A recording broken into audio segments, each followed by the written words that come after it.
So I've been into video games for as long as I can remember. We're talking way back to single digits, at least 5. I know that I had a Nintendo Entertainment System around the time I was 5 years old. In fact, I still have it. It's behind the camera over there, and I'll throw it up so you can see it. Quite proud that I've had that thing for so long and that it still works. And I've had a console all the way up through current generation. I even had some of the ones that were really bad, like the Virtual Boy. I had one. I probably still have it somewhere boxed up and forgotten about. Maybe I'll go find it. I don't know. Stick around. We might go on a hunt for my old stuff.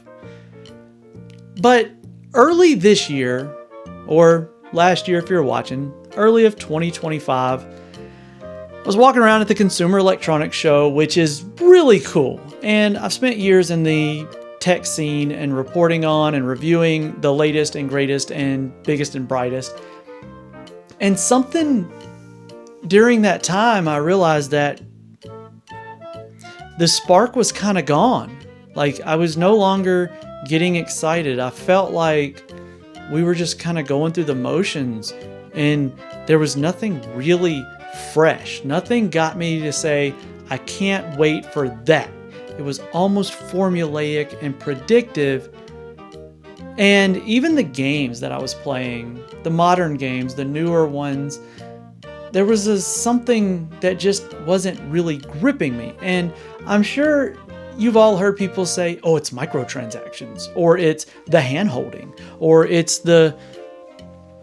I don't know. You know, I can sit here and try and find an excuse, but I just know that something happened and I was no longer enjoying it. In fact, I was finding myself going for remake after remake and remaster and noticing that I wasn't looking forward to the new, but I was looking forward to the new old. And I think Silent Hill 2 remake was the breaking point for me because there was a lot of what I remembered of the original game, but there was a lot of the new stuff that I didn't really care for. And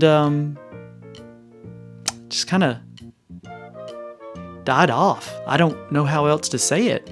And it wasn't a bad game. It wasn't anything that the game did wrong or that made me feel that way. It was just like, that's when it hit. And I kind of set everything down. And then I was going home one day, or coming home rather, and stopped in at Goodwill like I do so often, and up on a shelf was an old 4x3 enhanced definition LCD TV and no HDMI on it. The only thing it had was composite S-video and component cable in, and an antenna if you really want to watch over-the-air stuff. But I grabbed it, and when I checked out, it was only $1, so it's like, who could lose here? Well, I got home, and I walked in, and my wife's like, hey, what are you doing with this old TV? Because, let me tell you, she's got an old Emerson TV in the attic that I wouldn't let her get rid of when we got married and moved. And, spoiler alert, it's no longer in the attic, it's now in my office.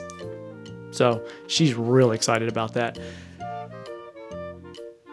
But this TV, I said, hey, it'll be really fun to hook up some of my old stuff. So like I said earlier, I've still got my Nintendo. I've still got my Nintendo 64. I still got a GameCube. I still got a PlayStation 2. And these are all boxed up in the attic. So I went and started getting those out and one by one hooking them up to the TV. And my daughter was with me going, hey, Dad, what's this old stuff? And we hooked up Super Mario 64. And she got to see the first 3D Super Mario. And as she's been playing on her Switch, she's familiar with like Super Mario Odyssey and all these really good looking ones. So she kind of was like, Dad, this looks really funny, but it's really fun.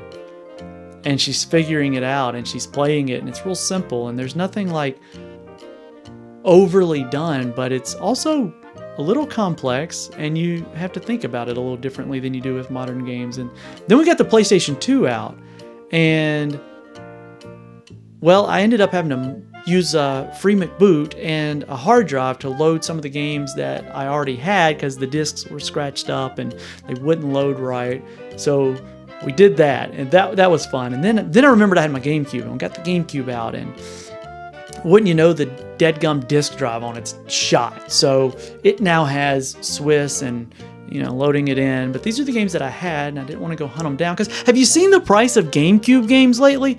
For somebody that's not trying to collect, but rather experience some of these older games, it's kind of hard. PlayStation 2, a little bit easier. Nintendo 64, depends on the game. But the GameCube games, man, you guys have got to stop. That stuff is not gold, but I get it, and I'm not mad at you. Do your thing. But I started replaying these older games, and what I realized was there was a lot that I missed. There's a lot that I missed out on. And there's just something about the magic of these older games.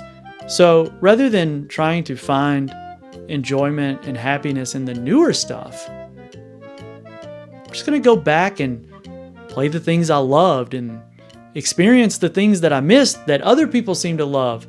Like GoldenEye 007. See, I never enjoyed that as a kid, but things are a little different now, and I'm a little bit smarter than I used to be, so maybe. So join me here on this channel, So I Played, as we go back and we experience the games from yesteryear, what made them great, and are they still that way, or was it all in our head the whole time? Either way, I hope to see you in the next one. It's going to be a good one, and we're going to keep this going for quite a while.